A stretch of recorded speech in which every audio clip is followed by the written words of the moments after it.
یہ بات نا سوچ کر بھی عجیب لگتی ہے کہ لیو ٹالسٹائے جیسا بڑا نام، مطلب جنگ اور امن، اینا کیرینینا لکھنے والا ادیب، جی بالکل. 51 سال کی عمر میں جب وہ اپنی شہرت اور کامیابی کی بالکل چوٹی پر تھے، اس نتیجے پر پہنچے کہ ان کی زندگی کا کوئی مطلب ہی نہیں. سب کچھ تھا ان کے پاس، عالمی شہرت، خاندان، پیسہ، تخلیقی کام، پھر بھی اندر سے بالکل خالی. یہ کیسے ہو سکتا ہے؟ ہاں، یہ واقعی حیران کن تضاد ہے. تو آج ہم ٹالسٹائے کی اسی کیفیت پر بات کر رہے ہیں، ان کی ایک بہت ہی غیر معمولی کتاب ایک اعتراف کے ذریعے. یہ کوئی ناول نہیں ہے، یہ ان کی اپنی کہانی ہے، ایک انتہائی ذاتی، ایماندارانہ، بلکہ یوں کہیں کہ تکلیف دہ حد تک سچی رداد ان کے روحانی بحران کی. بالکل. اور یہ بحران بھی تب آیا جب وہ اپنے سب سے مشہور ناول لکھ چکے تھے. بظاہر دنیا کی ہر نعمت ان کے پاس تھی. صحیح. اور یہ کتاب نا سیدھا اس سوال سے ٹکراتی ہے جو شاید ہم سب کبھی نہ کبھی سوچتے ہیں، آخر زندگی کا مقصد ہے کیا؟ خاص کر جب یہ پتا ہو کہ موت تو آنی ہی ہے، سب ختم ہو جانا ہے. ٹالسٹائی کے لیے یہ کوئی خیالی سوال نہیں تھا، یہ ایک ایسی حقیقت تھی جو انہیں اندر ہی اندر کھا رہی تھی. اور جواب ڈھونڈنے کے لیے انہوں نے، آپ کہہ لیں، ہر سمت دیکھا: سائنس، فلسفہ، مشرقی دانش، یہاں تک کہ اپنے ادیب دوستوں سے بھی بات کی. تو ہم نے بھی کوشش کی ہے کہ اس موضوع پر جو کچھ دستیاب ہے، مطلب خود اعتراف کا متن تو ہے ہی، ساتھ میں اس پر جو تبصرے لکھے گئے ہیں، کچھ تجزیے، ان سب کو ملا کر ٹالسٹائی کے اس گہرے سفر کو سمجھا جائے. جی. مقصد صرف کہانی سنانا نہیں، بلکہ ان کی اس تلاش کے جو اہم موڑ تھے، جو اہم نکات تھے، ان پر بات کرنا ہے، اور یہ دیکھنا ہے کہ اس کا ہمارے لیے کیا مطلب ہو سکتا ہے. تو آئیے اس گہری بات چیت میں اترتے ہیں. ضرور. اچھا، ٹالسٹائے خود بتاتے ہیں کہ یہ بحران کوئی ایک دن میں نہیں آیا تھا. ایسا نہیں تھا کہ بس ایک صبح اٹھے اور سب بے معنی لگنے لگا. یہ آہستہ آہستہ ہوا تھا. ہاں، وہ لکھتے ہیں کہ شروع میں کبھی کبھی ایسے لمحے آتے تھے جب زندگی چلتے چلتے جیسے رک جاتی تھی، اور وہ خود سے پوچھتے، کیوں؟ آخر یہ سب کیوں؟ اور اس کے بعد کیا؟ ایک ٹھہراؤ سا آ جاتا تھا. جی بالکل. اور وقت کے ساتھ یہ لمحے، یہ سوال زیادہ گہرے ہوتے گئے، زیادہ تکلیف دینے لگے. وہ اپنی اس حالت کو ایک احمقانہ اور برا مذاق کہتے ہیں، جیسے کوئی اندیکھی طاقت ان کے ساتھ کھیل رہی ہو. مطلب وہ کہہ رہے تھے کہ میں زندگی کی کامیابی کی چوٹی پر ہوں اور مجھے سامنے صرف اندھیرا نظر آ رہا ہے، فنا کا اندھیرا. بالکل یہی. یہ سوچ کہ موت نہ صرف انہیں ختم کر دے گی، بلکہ ان کا کام، ان کے پیارے، ان کی یاد تک مٹ جائے گی، یہ خیال ان کے لیے برداشت سے باہر تھا کہ اگر انجام یہی ہے تو پھر اس ساری محنت، اس ساری بھاگ دوڑ کا کیا فائدہ؟ اپنی اس کیفیت کو، اس بے بسی کو سمجھانے کے لیے انہوں نے ایک پرانی مشرقی کہانی کا حوالہ دیا ہے. شاید سننے والوں نے بھی سنی ہو. وہ ایک مسافر والی کہانی. جی، وہ بہت مشہور کہانی ہے. ایک مسافر ہے جو صحرا میں ہے اور ایک خوفناک جنگلی جانور اس کے پیچھے پڑ جاتا ہے. ہاں. جان بچانے کے لیے وہ بھاگ کر قریب ایک سوکھے کنویں میں چھلانگ لگا دیتا ہے، لیکن جیسے ہی نیچے دیکھتا ہے تو کیا دیکھتا ہے کہ کنویں کی تہہ میں ایک بہت بڑا اژدہا منہ کھولے اس کا انتظار کر رہا ہے. اوپر جانور، نیچے اژدہا. بالکل. اب وہ گھبرا کر کنویں کی دیوار سے ایک جھاڑی کی ٹہنی نکلی ہوتی ہے، اسے پکڑ کر لٹک جاتا ہے. بیچ میں معلق، اوپر بھی موت، نیچے بھی موت، اور گرفت بھی کمزور ہو رہی ہے. اور پھر وہ چوہے آتے ہیں نا. ہاں، وہیں اصل موڑ ہے. اسے 2 چوہے نظر آتے ہیں، ایک کالا، ایک سفید، جو رات اور دن کی علامت ہے، اور وہ اسی ٹہنی کو کاٹ رہے ہیں جس کے سہارے وہ لٹکا ہے. اسے پتا ہے کہ بس کچھ ہی دیر کی بات ہے، ٹہنی ٹوٹے گی اور وہ سیدھا نیچے اژدہے کے منہ میں. بہت ہی مایوس کن منظر ہے. لیکن کہانی یہاں ختم نہیں ہوتی ہے نا؟ نہیں، وہی تو اصل نقطہ ہے. جی، اسی انتہائی خوف اور نا امیدی کے عالم میں اس کی نظر پاس ہی جھاڑی کے پتوں پر پڑے شہد کے کچھ قطروں پر پڑتی ہے. اور وہ انہیں چاٹنے لگتا ہے، اپنی موت کو بھول کر. بالکل. وہ اپنی ساری مصیبت بھول کر ان چند قطروں کو چاٹنے میں لگ جاتا ہے. ٹالسٹائے کے لیے یہ کہانی، یہ تمثیل ان کی اپنی زندگی بن گئی تھی. وہ شہد کے قطرے کیا تھے ان کے لیے؟ ان کے مطابق وہ قطرے تھے خاندان کی محبت اور ان کا اپنا فن، یعنی لکھنے کا کام. یہ وہ چیزیں تھیں جو پہلے انہیں زندگی میں خوشی دیتی تھیں، مصروف رکھتی تھیں. لیکن اب اس بحران میں؟ اب وہ کہتے ہیں ان کی مٹھاس ختم ہو چکی تھی، اب مجھے صرف وہ اژدہا یعنی موت اور وہ ٹہنی کترتے چوہے یعنی گزرتا ہوا وقت ہی نظر آتے ہیں۔ وہ شہد مجھے بہلا نہیں سکتا تھا۔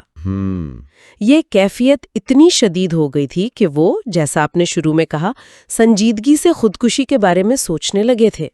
ان کو لگتا تھا کہ جو لوگ زندگی کی یہ بے معنویت سمجھ جاتے ہیں نا، ان کے لیے سب سے منطقی، سب سے باوقار راستہ یہی ہے کہ وہ خود اپنی جان لے لیں۔ اور یہ صرف سوچ نہیں تھی، وہ عملی طور پر اس سے بچنے کی کوشش کر رہے تھے۔ جی ہاں، یہ بہت اہم بات ہے۔ وہ اس حد تک پہنچ گئے تھے کہ انہوں نے اپنے کمرے سے رسی کا پھندا اور بندوق چھپا دی تھیں تاکہ کسی لمحاتی کمزوری میں وہ خود کو نقصان نہ پہنچا لیں۔ یہ تو واقعی وجودی بحران کی انتہا ہے۔ تو اس اندھیرے سے نکلنے کے لیے انہوں نے پہلا قدم کیا اٹھایا؟ جواب کہاں تلاش کرنا شروع کیا؟ دیکھیں، وہ ایک پڑھے لکھے عقلی انسان تھے، تو سب سے پہلے انہوں نے علم اور عقل کی طرف دیکھا۔ انہوں نے سائنس کو گہرائی سے پڑھا، فزکس، کیمسٹری، بایولوجی۔ وہ جاننا چاہتے تھے کہ کیا سائنس بتا سکتی ہے کہ جینے کا کیا مطلب ہے؟ اور کیا سائنس نے کوئی جواب دیا؟ نہیں، نتیجہ مایوس کن رہا۔ انہوں نے محسوس کیا کہ سائنس یہ تو بتاتی ہے کہ کائنات کیسے کام کرتی ہے، قوانین کیا ہیں، مادہ کیسے بدلتا ہے۔ کیسے کا جواب دیتی ہے؟ بالکل، کیسے کا جواب دیتی ہے، لیکن کیوں کا نہیں دیتی۔ زندگی کیوں ہے، اس کا مقصد کیا ہے، ان سوالات پر سائنس بالکل خاموش تھی۔ وہ کہتے ہیں کہ سائنس حقیقت کے صرف ایک پہلو کو دیکھتی ہے، محدود چیزوں کی بات کرتی ہے، لیکن جو لامحدود کا سوال ہے، معنی کا سوال ہے، اسے نظر انداز کر دیتی ہے۔ تو یہ ان کے لیے ایک بڑی دریافت تھی کہ انسانی عقل، چاہے وہ کتنی ہی سائنسی کیوں نہ ہو، زندگی کے کیوں کا جواب نہیں دے سکتی۔ یہ کیسے بتا سکتی ہے؟ مقصد نہیں۔ جی ہاں، یہ ان کے لیے ایک بڑا دھچکا تھا۔ اچھا، سائنس سے مایوس ہو کر انہوں نے فلسفے کا رخ کیا۔ سقراط، شوپنہاور، سلیمان، بدھا، مشرق اور مغرب کے بڑے بڑے مفکرین کو پڑھا۔ وہ دیکھنا چاہتے تھے کہ کیا صدیوں کی انسانی حکمت نے اس سوال کا کوئی جواب نکالا ہے۔ اور فلسفے میں کیا ملا؟ کوئی امید افزا بات؟ یہاں بھی ان کے بقول انہیں کم و بیش وہی جواب ملا جس تک وہ خود پہنچ چکے تھے، کہ زندگی ایک دھوکہ ہے، ایک بیکار عمل ہے، ایک برائی ہے، اور نہ ہونا یعنی موت ہونے سے بہتر ہے۔ اچھا، مطلب عظیم فلسفی بھی یہی کہہ رہے تھے؟ ہاں، خاص طور پر شوپنہاور، جسے وہ بہت ذہین مانتے تھے، وہ تو صاف کہتا تھا کہ زندگی بس ایک تکلیف ہے اور کچھ نہیں۔ حتیٰ کہ بائبل میں سلیمان کی کتاب واز وہ بھی یہی کہتی نظر آئی کہ سب کچھ باطل ہے، سب کچھ بے معنی ہے۔ تو یہ جاننا کہ بڑے بڑے دماغ بھی یہی سوچتے تھے، اس سے تو ان کی مایوسی اور بڑھ گئی ہوگی۔ بالکل، تسلی ملنے کے بجائے ان کا مسئلہ اور گہرا ہو گیا کہ اگر اتنے عظیم لوگ بھی یہی نتیجہ نکال رہے ہیں تو شاید یہی سچ ہے۔ تو عقل بھی ناکام، فلسفہ بھی مایوس کن۔ پھر انہوں نے اپنے زمانے کے ادیبوں، دانشوروں، اپنے حلقے کے لوگوں میں بھی تو جواب ڈھونڈا ہوگا۔ جی بالکل، انہوں نے اپنے ساتھی ادیبوں اور اپنے طبقے کے دانشوروں کو بھی دیکھا۔ وہ لوگ ترقی یعنی پروگریس کے نظریے کے بڑے قائل تھے، سمجھتے تھے کہ آرٹ اور لٹریچر کا کام ہے لوگوں کو سکھانا، معاشرے کو آگے بڑھانا۔ وہ ایک دوسرے کی ٹانگ کھینچتے تھے، ایک دوسرے سے جلتے تھے، اور ان کا جو ترقی کا نظریہ تھا اس میں کوئی سچائی، کوئی ٹھوس بنیاد نہیں تھی۔ وہ ان کو ایک ایسے پاگل خانے جیسا کہتے ہیں جہاں ہر کوئی چیخ رہا ہے اور سمجھتا ہے کہ بس وہی ٹھیک کہہ رہا ہے۔ تو گویا ہر طرف سے، ہر راستے سے مایوسی مل رہی تھی۔ علم، فلسفہ، اپنے زمانے کے لوگ، کہیں سے بھی زندگی کے معنی کا جواب نہیں آ رہا تھا۔ جی بالکل، اسی مقام پر پہنچ کر ٹالسٹائے نے سوچا کہ ان جیسے لوگ، یعنی جو اس نتیجے پر پہنچ چکے ہیں کہ زندگی بے معنی ہے، ان کے پاس اس خوفناک صورتحال سے نکلنے کے لیے کیا راستے ہیں۔ انہوں نے 4 ممکنہ راستے دیکھے۔ یہ ایک طرح سے ان کی اپنی حالت کا تجزیہ تھا۔ پہلا راستہ کیا تھا؟ پہلا راستہ تھا جہالت کا، مطلب یا تو اس حقیقت کو جاننا ہی نہیں کہ زندگی بری اور بے معنی ہے، یا جان بوجھ کر اس سے منہ موڑ لینا۔ یہ ان لوگوں کا راستہ تھا جو یا تو اس گہرائی تک سوچتے ہی نہیں تھے یا سوچنا چاہتے نہیں تھے۔ لیکن وہ تو جان چکے تھے۔ ہاں، وہ کہتے ہیں کہ میں تو اب جان چکا ہوں، میں واپس جاہل کیسے بن سکتا ہوں۔ یہ راستہ میرے لیے بند تھا۔ ٹھیک۔ دوسرا راستہ؟ دوسرا راستہ؟ دوسرا راستہ تھا عیاشی کا، جسے فلسفے میں ایپیکیورینزم کہتے ہیں، یعنی یہ جانتے ہوئے بھی کہ زندگی مختصر اور بے معنی ہے، جو بھی وقتی لذتیں مل رہی ہیں وہی کہانی والے شہد کے قطرے، بس ان میں کھو جاؤ، موت اور فنا کو بھول جاؤ۔ اچھا، یعنی وہ شہد چاٹنے والے لوگ؟ بالکل بالکل وہی۔ ٹالسٹوئے کہتے ہیں کہ ان کے امیر طبقے کے زیادہ تر لوگ ایسے ہی جی رہے تھے، عیش و عشرت میں ڈوبے ہوئے، حقیقت سے آنکھیں چرائے ہوئے، لیکن وہ کہتے ہیں کہ میرا تصور، میری امیجنیشن اتنی تیز تھی کہ میں اس اژدہا اور ان چوہوں کو بھول ہی نہیں سکتا تھا، میرے لیے یہ ممکن نہیں تھا۔ بات تو سمجھ آتی ہے، ان کی حساسیت ہی ان کی تکلیف تھی۔ اچھا، تیسرا راستہ کیا تھا؟ تیسرا راستہ تھا طاقت اور توانائی کا، یعنی جب آپ کو سچ پتا چل گیا ہے کہ زندگی ایک فضول کھیل ہے تو ہمت دکھاؤ اور اس کھیل کو خود ہی ختم کر دو، یعنی خودکشی۔ ٹالسٹوئے لکھتے ہیں کہ منطقی طور پر دیکھا جائے تو یہی سب سے صحیح، سب سے لائق راستہ لگتا تھا، اور جیسا ہم نے پہلے کہا وہ خود بھی اس طرف بہت زیادہ مائل تھے۔ اور چوتھا اور آخری راستہ؟ چوتھا راستہ تھا کمزوری کا، یعنی سچائی تو آپ جان گئے ہیں کہ زندگی بے معنی ہے، لیکن پھر بھی آپ زندگی سے چمٹے ہوئے ہیں، بس جیے جا رہے ہیں، یہ جانتے ہوئے بھی کہ اس کا کوئی حاصل نہیں۔ جیسے سلیمان اور شوپنہاور جی رہے تھے؟ ہاں، وہ انہی کی مثال دیتے ہیں کہ سب کچھ جان کر بھی بس زندگی کو گھسیٹتے رہنا۔ ٹالسٹوئے کہتے ہیں کہ یہ راستہ انہیں سب سے زیادہ ناگوار، سب سے زیادہ تکلیف دہ لگتا تھا، ایسی زندگی جینا جسے آپ خود فضول سمجھ دیں۔ لیکن وہ یہ بھی مانتے ہیں کہ شروع میں وہ خود اسی چوتھے راستے پر تھے، مرنا چاہتے تھے پر ہمت نہیں تھی، جینا نہیں چاہتے تھے پر مرنے سے ڈرتے تھے۔ یہ تو ایک مکمل بند گلی لگ رہی ہے، ایک طرف موت کا ڈر، دوسری طرف جینے کی بے معنویت کا احساس۔ آخرکار اس دلدل سے وہ نکلے کیسے؟ کوئی روشنی نظر آئی؟ یہ کہانی میں ایک بہت اہم موڑ آتا ہے۔ ٹالسٹوئے کو اچانک ایک خیال آیا، کیا یہ ہو سکتا ہے؟ کیا یہ ممکن ہے کہ یہ جو میری مایوسی ہے، یہ جو بے معنویت کا احساس ہے، یہ پوری انسانی زندگی کی سچائی نہ ہو، بلکہ یہ صرف میری اپنی بری زندگی کا نتیجہ ہو؟ بری زندگی؟ اس سے کیا مطلب تھا ان کا؟ بری زندگی سے ان کی مراد تھی ان کے اپنے طبقے کی زندگی، امیر مراد یافتہ طبقہ جو محنت نہیں کرتا، جو کسانوں اور مزدوروں کی کمائی پر جیتا ہے، جو زندگی کی اصل مشکلوں دکھوں سے واقف ہی نہیں ہے۔ انہیں لگا کہ میں اور مجھ جیسے چند ہزار لوگ پوری انسانیت تو نہیں ہے نا؟ شاید زندگی کا مطلب میری اس محدود مصنوعی دنیا میں نہیں ہے، بلکہ کہیں اور ہے، ان لاکھوں کروڑوں لوگوں کی زندگیوں میں ہے جو مجھ سے بالکل مختلف طریقے سے جیتے ہیں۔ یہ تو بہت بڑا ریئلائزیشن تھا ان کے لیے۔ تو انہوں نے کہاں دیکھنا شروع کیا پھر؟ انہوں نے اپنا رخ موڑا عوام الناس کی طرف۔ وہ لاکھوں کروڑوں عام غریب محنتی لوگ، کسان، مزدور، گاؤں کے لوگ، زائرین، راہب، جو سخت محنت کرتے تھے، بیماریاں جھیلتے تھے، غریبی دیکھتے تھے، لیکن وہ زندگی سے بیزار نہیں تھے۔ وہ زندگی کو بے معنی نہیں سمجھتے تھے؟ نہیں، وہ اسے برا نہیں سمجھتے تھے، وہ صبر سے، شکر سے جیتے تھے، اور جب موت آتی تھی تو اسے بھی سکون سے قبول کر لیتے تھے۔ یہ بات ٹالسٹوئے کے لیے حیران کن تھی۔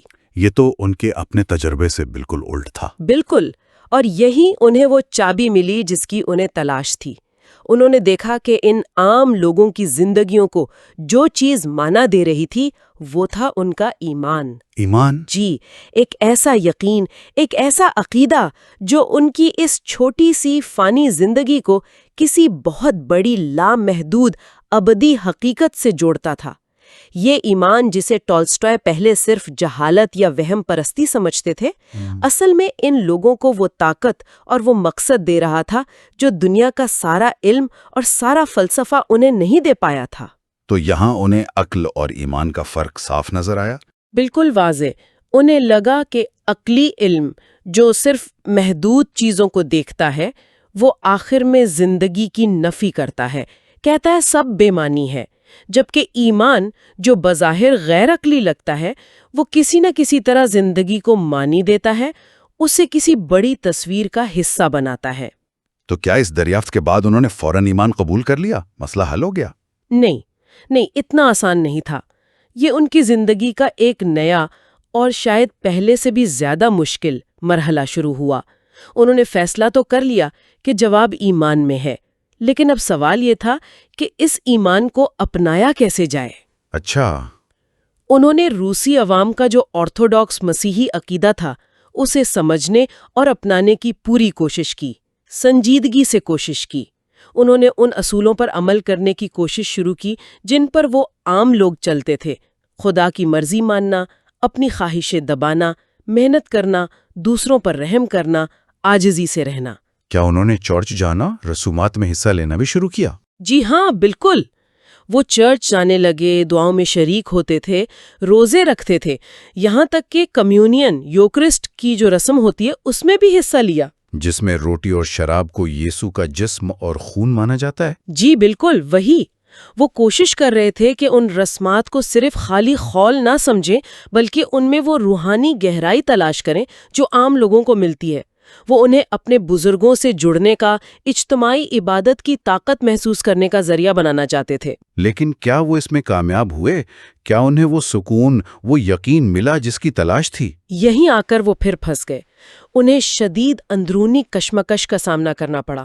بہت سی ایسی چیزیں تھیں چرچ کے نظام میں جو ان کی عقل، ان کا ضمیر ماننے کو تیار نہیں تھا۔ مثلاً آرتھوڈاکس چرچ کے بہت سے پکے عقائد، ڈوگما، جن پر سوال نہیں کیا جا سکتا تھا، وہ انہیں سمجھ میں نہیں آتے تھے۔ خاص طور پر کمیونین والی بات کہ آپ واقعی گوشت اور خون کھا رہے ہیں، یہ ان کے لیے ہضم کرنا بہت مشکل تھا۔ انہیں یہ سب کچھ توہم پرستی بلکہ جھوٹ لگتا تھا۔ اس کے علاوہ بھی کچھ باتیں تھیں جو انہیں چرچ سے دور کر رہی تھی۔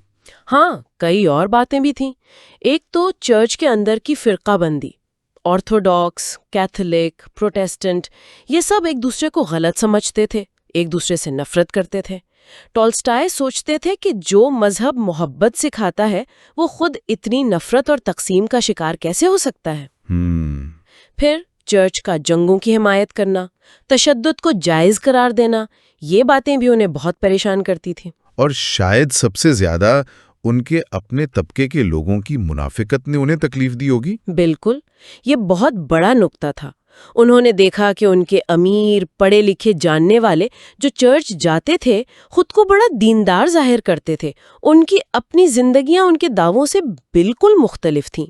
وہی عیش و عشرت، وہی خود غرضی، وہی دوسروں کا حق مارنا۔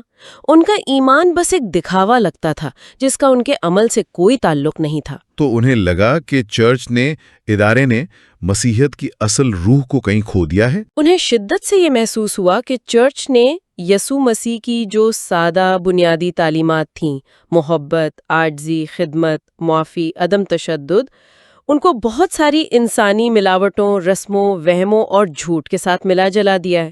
اچھا، شاید عام لوگوں کو جو زیادہ پڑھے لکھے نہیں تھے، انہیں زندگی گزارنے کے لیے ان دونوں چیزوں کی ضرورت تھی، کچھ سچائی اور کچھ وہم۔ وہ شاید فرق نہیں کر پاتے تھے، لیکن ٹولسٹائے جیسے سچ کے متلاشی کے لیے یہ ملاوٹ قبول کرنا ناممکن تھا۔ انہیں لگا کہ چرچ خاص طور پر طاقتور لوگوں کے لیے صرف اپنا اثر و رسوخ قائم رکھنے اور لوگوں کو قابو میں رکھنے کا ایک ذریعہ بن گیا ہے۔ تو اس ساری کشمکش کا نتیجہ کیا نکلا؟ کیا وہ واپس مایوسی کی طرف چلے گئے یا ایمان کو پوری طرح رد کر دیا؟ نہیں، انہوں نے ایمان کو رد نہیں کیا، لیکن انہوں نے ادارہ جاتی مذہب یعنی چرچ، اس کے پکے عقائد اور اس کی رسومات سے ایک طرح کا فاصلہ ضرور اختیار کر لیا۔ اچھا، تو انہوں نے کیا راستہ اپنایا؟ انہوں نے فیصلہ کیا کہ وہ چرچ کی تفسیروں اور روایتوں پر انحصار کرنے کے بجائے براہ راست انجیل کو پڑھیں گے اور سمجھنے کی کوشش کریں گے کہ یسوع مسیح کی اصل تعلیمات کیا تھیں، اور پھر ان تعلیمات پر اپنی زندگی میں عمل کرنے کی کوشش کریں گے۔ یہ ان کا راستہ بنا ایک بہت ہی ذاتی، غیر روایتی قسم کی مسیحیت کا راستہ جو چرچ کے بتائے ہوئے راستے سے الگ تھا۔ اعتراف کتاب کے بالکل آخر میں ٹولسٹائن نے ایک خواب کا ذکر کیا ہے جو 1882 میں شامل کیا گیا، اور وہ خواب جیسے ان کے پورے سفر کا خلاصہ ہو۔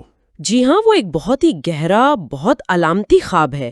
وہ دیکھتے ہیں کہ وہ بستر پہ لیٹے ہیں، لیکن وہ بستر اصل میں رسیوں کا بنا ہوا ایک جال ہے جو ایک اتھاہ، نہ ختم ہونے والی گہرائی کے اوپر لٹکا ہوا ہے۔ نیچے دیکھنا اتنا خوفناک ہے کہ بیان سے باہر ہے، فنا کا، نیست و نابود ہو جانے کا احساس ہے۔ پھر کیا ہوتا ہے اس خواب میں؟ جیسے ہی وہ ذرا سی حرکت کرتے ہیں، خاص طور پر اپنی ٹانگیں ہلاتے ہیں، تو وہ رسیاں ڈھیلی پڑنے لگتی ہیں اور ان کا نچلا دھڑ نیچے کی طرف جھکنے لگتا ہے۔ انہیں لگتا ہے بس اب گرے، اب گئے۔ شدید جان لیوا خوف ان پر چھا جاتا ہے۔ اس شدید خوف کے عالم میں وہ کیا کرتے ہیں؟ اسی لمحے بالکل بے اختیار وہ اوپر دیکھتے ہیں آسمان کی طرف، جو انہیں لامحدود نظر آتا ہے۔ اور یہ کمال ہوتا ہے کہ جیسے ہی ان کی نظر اوپر اٹھتی ہے، نیچے گرنے کا سارا خوف غائب ہو جاتا ہے۔ اچھا، ہاں، انہیں اوپر کی اس لامحدودیت میں ایک عجیب سا سکون، ایک سہارا محسوس ہوتا ہے۔ تب انہیں احساس ہوتا ہے کہ وہ گر نہیں رہے، بلکہ ان کے جسم کے بالکل بیچ میں، کمر کے نیچے ایک مضبوط رسی ہے جو انہیں تھامے ہوئے ہیں۔ اور وہ رسی کہاں بندھی ہے؟ وہ رسی اوپر کسی ستون سے بہت مضبوطی سے بندھی ہوئی ہے۔ حالانکہ خواب میں اس ستون کا کوئی زمینی سرا، کوئی بنیاد نظر نہیں آتی، وہ بس جیسے فضا میں ہے۔ لیکن جب تک وہ اوپر دیکھتے رہتے ہیں، وہ خود کو بالکل محفوظ، متوازن اور ٹھہرا ہوا محسوس کرتے ہیں۔ اور پھر وہ آواز آتی ہے؟ جی، پھر ایک آواز آتی ہے جو کہتی ہے، دیکھو، اسے یاد رکھنا، اور اسی وقت ان کی آنکھ کھل جاتی ہے۔ یہ تو کمال کی تمثیل ہے۔ نیچے مادیت ہے، فنا کا خوف ہے، اور اوپر روحانیت، لامحدودیت ہے، جس پر نظر رکھنے سے سکون اور استحکام ملتا ہے۔ وہ رسی شاید ایمان کی علامت ہے جو انہیں اس لامحدود سے جوڑ رہی تھی، جس کا سہارا زمین پر نہیں، اوپر تھا۔ بالکل بالکل، یہی مطلب نکالا ٹالسٹوئے نے بھی۔ یہ خواب ان کے لیے ان کی پوری جدوجہد، ان کے پورے سفر کا نچوڑ تھا۔ وجودی مایوسی کی اندھی گہرائیوں سے نکل کر، عقل اور علم کی محدودیت کو سمجھ کر، آخرکار ایمان میں، لامحدود پر یقین رکھنے میں زندگی کا سہارا اور معنی تلاش کرنا۔ تو خلاصہ یہ ہوا کہ لیو ٹالسٹوئے کا اعتراف ایک ایسے سفر کی کہانی ہے جو شدید ذہنی اذیت اور ناامیدی سے شروع ہوتا ہے، پھر عقلی تلاش کی ناکامی سے گزرتا ہے، پھر عام لوگوں کے سادہ ایمان میں امید کی ایک جھلک دیکھتا ہے، اور آخرکار ایک ذاتی قسم کے روحانی یقین تک پہنچتا ہے، بھلے ہی وہ ادارہ جاتی مذہب سے پوری طرح متفق نہ بھی ہو۔ اور یہاں سے ایک بہت اہم بات نکلتی ہے، جو شاید آج بھی ہمارے لیے بہت اہم ہے، کہ زندگی کا اصل مطلب شاید صرف بڑی بڑی کتابوں، فلسفوں، سائنسی نظریوں یا اونچی سوسائٹی کی باتوں میں نہیں ملتا۔ ٹالسٹائی کا تجربہ یہ بتاتا ہے کہ معنی اکثر زندہ تجربے میں ملتا ہے، دوسروں کے دکھ سکھ میں شامل ہونے میں، محنت کرنے میں، فطرت کے قریب ہونے میں، اور سب سے بڑھ کر ایمان میں ملتا ہے۔ ایک ایسا ایمان جو ہمیں ہماری چھوٹی سی ذات سے بڑی کسی حقیقت سے جوڑ دے۔ اور یہ صرف ایک ذاتی بحران نہیں تھا جو حل ہو گیا۔ اس تجربے نے ٹالسٹائی کی پوری شخصیت کو، ان کی سوچ کو، ان کی بات کی ساری لکھائی کو بالکل بدل کر رکھ دیا۔ جی ہاں، اسی کے بعد ان کے وہ مشہور نظریات سامنے آئے جن کی وجہ سے وہ بعد میں بھی جانے گئے۔ مسیحی انارکزم کا تصور، عدم تشدد یعنی پیسفزم پر زور، سادہ زندگی گزارنے کی تلقین، ریاست اور چرچ پر تنقید۔ اور یہ وہی نظریات تھے جنہوں نے پھر آگے چل کر مہاتما گاندھی اور مارٹن لوتھر کنگ جونیئر جیسے لوگوں کو اتنا متاثر کیا۔ بالکل، اعتراف کتاب تو ایمان کی دریافت پر ختم ہو جاتی ہے، لیکن ٹالسٹائی کی جو کشمکش تھی چرچ اور منظم مذہب کے ساتھ، وہ ان کی ساری زندگی چلتی رہیں۔ وہ ہمیشہ اس کوشش میں رہے کہ سچائی کو ادارے کی ملاوٹوں سے الگ کر کے دیکھیں۔ اور یہ بات ہمیں آج کے لیے ایک بڑے اہم سوال پر چھوڑ جاتی ہے۔ سوچئے کہ اگر کوئی شخص ذاتی طور پر ایمان میں یا روحانیت میں سکون اور مطلب پا بھی لے، تو اس کا کیا بنے گا جب وہ ادارے، چاہے وہ مذہبی ہوں یا سماجی، جو اس ایمان کی نمائندگی کا دعویٰ کرتے ہیں، وہ خود تضادات کا شکار نظر آئیں، یا منافقت کا، یا طاقت کے غلط استعمال کا؟ کیا ذاتی ایمان ادارے سے بالکل الگ رہ کر پنپ سکتا ہے؟ یہ ایک ایسا سوال ہے جس پر شاید ہر وہ شخص غور کر سکتا ہے جو آج کی اس پیچیدہ دنیا میں معنی کی تلاش میں ہے۔